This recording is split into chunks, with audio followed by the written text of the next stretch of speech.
Eu disse, meu, não, meio complicado esse teu pedido, né? Pensa noutra coisa, então. Aí o cara pensou, chegou e disse, tá, eu queria que tu me ajudasse a entender minha mulher. O cara disse, para quando tu quer a ponte? Viu? É mais fácil construir uma ponte transatlântica do que conhecer as mulheres. É, que loucura, né? Bom, Ah, tem que levar pro lado da brincadeira, porque senão a gente pira. é verdade. Mas Olha, eu tu tô falou vendo que tinha uma aqui. homenagem no Google? Oi? Tu falou numa homenagem do Google, uma... Ah, verdade. Eu fiquei muito feliz hoje. Foi a primeira coisa que eu vi, porque é uma homenagem feita na abertura do Google, né? Hum? E como eu vi é uma homenagem muito festiva, eu decidi saber do que se tratava. E fiquei muito satisfeita mesmo, porque se trata de uma psiquiatra brasileira, que Hã? inclusive foi tratada no tempo de Getúlio Vargas como comunista, por causa das posições dela, e que é homenageada no mundo inteiro pela visibilidade que ela deu e o tratamento digno aos doentes mentais daquelas casas, sobre o que a gente falou outro dia aqui, aqueles depósitos, né? A Não, é a Nise Silveira? Não. Nise da Silveira, exatamente. Isso, é. Ela é junguiana. É junguiana. É. Para nós não quer dizer muita coisa. Não, ela a linha, mas a linha política era de esquerda. De esquerda, é. É. E ela está homenageada hoje porque ela brigava por causa do tratamento dispensado a verdadeiros. Enfim, era uma coisa horrorosa que acontecia com os doentes mentais, né? Aí ela era, se não me engano, ela era médica psiquiatra do Isso. Juqueri, em São Paulo. E lá, nessa época, eu acho que tinha de 25 a 30 mil doentes embaixados, nessas condições aí que são as piores possíveis, né? Nós até falamos dos leprosários, dos Uhum. manicômios, né? Que eram coisas horríveis, os tratamentos eram assim terríveis, tipo banhos gelados, coisas assim agressivas, como se tu, através de uma agressão de tratamento, pudesse fazer a pessoa voltar ao que seria o normal, né? Esses tratamentos até eram antes dos antipsicóticos. Sim, era violência total, né? Ela, Violência total, inclusive, no tempo do é. Getúlio Vargas, ela foi presa pela polícia política do Estado Novo e dividiu a cela com a Olga Benário. Isso, Olga Benário. E tem uma fala dela, porque eu fui dar uma conferida, não conhecia. Eu vi alguma coisa quando a Glória Pires ela fez essa médica num filme que passou e teve algum sucesso. Agora tu tá falando, eu tô É, lembrando, existe esse filme mesmo, e verdade. aí ela escreveu o seguinte, uma fala dela que destacada aqui na matéria: não se cura além da conta. Gente curada demais é gente chata. Todo mundo tem um pouco de loucura. Vou lhes fazer um pedido. Vivam a imaginação, pois ela é a nossa realidade mais profunda. Felizmente, eu nunca convivi com pessoas muito ajuizadas. Sensacional, né? Quer dizer, ela dá uma certa liberdade de tu ser tu mesmo sem estar condicionado a situações que são as corretas, entre aspas, né? Porque essa eu acho a grande pergunta, não é, doutor Maia? O que é ser normal? A gente sempre diz assim que cada um de nós tem o que a gente chama loucura privada. A loucura privada seria as coisas que eu considero, vamos dizer assim, mais loucas em mim, mas que como é uma loucura privada e eu tenho controle sobre ela, eu sou capaz de manter o que a gente chama assim de máscara ou vitrine para os outros. Então é aquela frase, né? De perto ninguém é normal, Uhum. só os mais íntimos é que ficam sabendo dessas minhas loucuras ou Sim. problemáticas privadas. Mas ela, ao mesmo tempo, é uma abertura criativa para uma posição diferente de ser embretado em situações assim que eu não me mexo, fico engessado. Então, a Nise está querendo dizer que nós precisamos entender as nossas pequenas loucuras como possibilidades criativas de ser eu mesmo e não ser um sujeito altamente previsível sempre, né? Esse eu acho que é Porque essa previsibilidade, ela é meio assim uma espécie de cela onde a pessoa ela mesma se encerra. Até tem um livro de um analista famoso que ele chama o claustro, que ele chama o claustro seria zonas de claustro onde tu fica fechado em ti mesmo e não tem abertura nenhuma. E dentro de ti tu pode viver estados de sem sentido, de tédio, de angústias que são presas dentro de ti e tu está enclausurado. Se tu não abrir esse claustro e tentar sair dele, a vida perde gradativamente o sentido e tu vai ficando sem graça, eu diria, né? Então, há uma pequena loucura, um desfazer das rotinas é sempre saudável. Senão chega aquele dia que a casa cai. Aí é que está, né? Quer dizer, o claustro maior seria a doença mental. Aí eu perdi o controle sobre mim mesmo.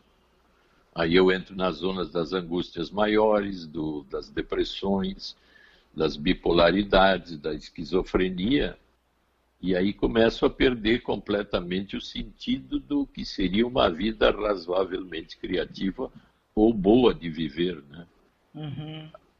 Aí nós estamos dentro da Amazônia, onde caberia, então, a procura de um especialista, ou então nas drogas também, hoje em dia, né? Que é um dos caminhos de saída das loucuras essas não resolvidas dentro de mim, né? Muito bem. A Adriana diz: acredito nos ciclos, sempre aconteceram, e locais. Mundial já é outro assunto. A informação hoje em dia é rápida e gera ansiedade em muitos. O próprio ser humano não tem ciclos, sempre aconteceram. Daí no meio disso existem moradias, e daí que o impacto é maior, pois levam pessoas junto, algo que antes acontecia sem pessoas. Ela está se referindo à questão das enchentes e das chuvaradas e tal, né? Excessos assim de chuva em pouco tempo, que realmente em cidades como São Paulo e outras, né, que, como tu disse, os rios estão estrangulados, está tudo, parece assim que não vai chover mais, né? Sim. Uma cidade perfeita e esquece que tem barrancos e tem rios estrangulados. Eu vi uma reportagem, acho que há uns, sei lá quantos anos, alguém fez sobre os córregos, os rios, enfim, todas as vertentes e fontes que existiam a céu aberto em São Paulo e que foram fechadas. E realmente a cidade é porosa, a cidade é muito porosa. E, inclusive, também, agora lembrei, ligando uma coisa com a outra, o Mar Morto está secando. É uma coisa dramática que acontece lá, mas a gente tem pouca informação. E é interessante que na parte continental estão ocorrendo verdadeiros, assim, aberturas de verdadeiros buracos, bossorocas enormes, debaixo das estradas, debaixo das ruas das cidades. Então, de repente, assim, a cidade, aquela parte afunda. Começa a haver problemas de movimentação de terra, de profundidade. Porque seca e ficam grandes, onde antes tinha água ou petróleo, começa a ter um vazio. Também tem desmoronamentos de profundidade, né? Isso acontece que tem partes do Brasil que aparecem aquelas vossorocas, aqueles desníveis de uma frincha na terra que vai aumentando de tamanho, né? E vai tomando conta de extensões grandes de terra, que são movimentos profundos, né?